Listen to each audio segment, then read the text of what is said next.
It's a quiet evening in Washwood Heath, Birmingham.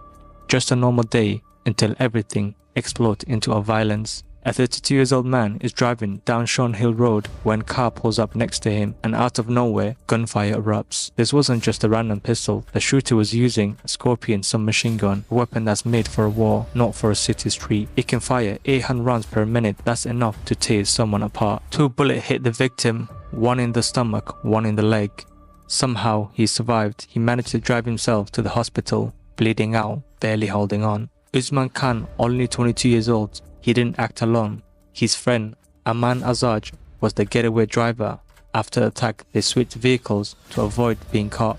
They thought they were smart, but they didn't count on forensics.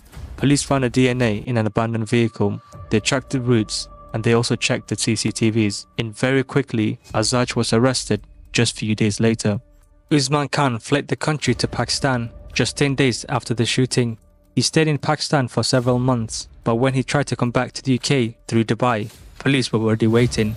They grabbed him the moment he landed on Birmingham Airport.